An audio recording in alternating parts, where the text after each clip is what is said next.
Adam Fogg here, right next to maybe the main obstacle of the World Cross Country course, which is these hay bales.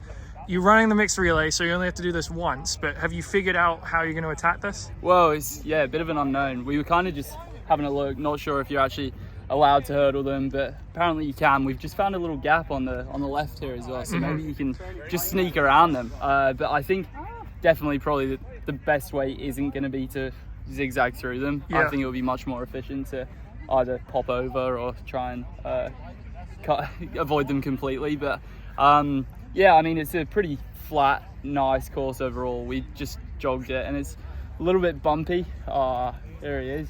A little bit bumpy in parts with a few obstacles, but yeah, overall pretty nice and flat and not too muddy or anything, which is good for me. I'm a bit of a rhythm runner, I think. So how is your hurdling form, if you have to hurdle?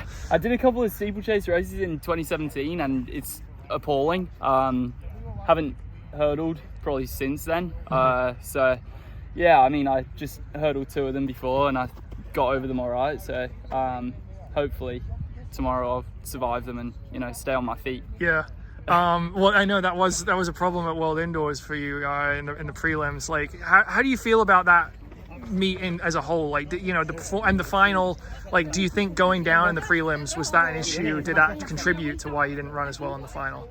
I don't want to say definitely, but I do feel like if the heat played out a little bit differently, the final probably would have done as well. I really tried to talk myself into it and feel like I was going to be fine, because honestly I thought I was okay. My shoulder was pretty bad, my hip was cut, but yeah, it's hard to say. It's really hard to say. I got myself really kind of hyped up for the final and tried to put myself in a good spot, and then very quickly just really faded, and we weren't even going that quick or anything. Like Milrose felt easier and was much quicker from the start.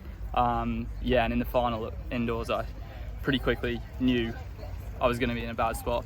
It's hard to say. I mean, if the heat played out differently, I do think the final might have done, but I either wouldn't have been in the final or I think it would have been a little bit different, but who knows. Overall, how do you feel about this indoor season though, and the progress you made? Yeah, I mean, it's definitely a massive step forward. Running 3:49 is something I never honestly thought I would do until this indoor season, when I started racing, and I kind of ran 3:53 late January to win that Dr. Sander race. And when I ran that, I said to a few people, I think if everything goes well at Milrose, I'll be knocking on the door of 3:50 or under.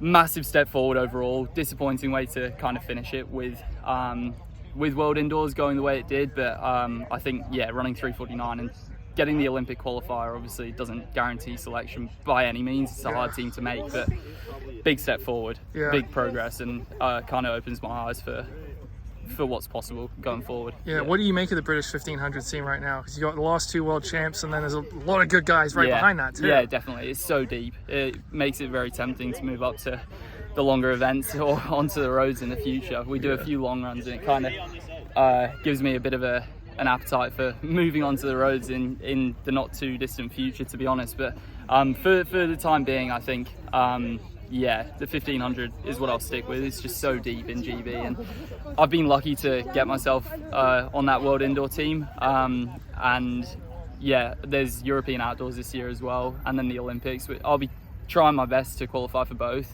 I've got the standard in both. Just now need to have a good couple of months and do my best to get myself on the team. And tomorrow, what do you think is realistic for you guys in the relay? I think we can get a medal. If everything goes well, I think we can get a medal. It's not going to be easy by any means. There's some strong teams in there, but I think it's not unrealistic to say we could be on the podium in the mixed relay. There's 12 teams in there, I think. A few really strong teams, but I think we're one of them. Yeah, I feel like myself and Tom will kind of hold our own, and then Beth and Alex are really good in the cross country, and they've been racing really well. So yeah, if we can put it all together, I think we can be right up there, and hopefully we can have a good one tomorrow and see how high up we can be. Cool. Looking forward to it. Appreciate the time, Adam. Yeah, thanks.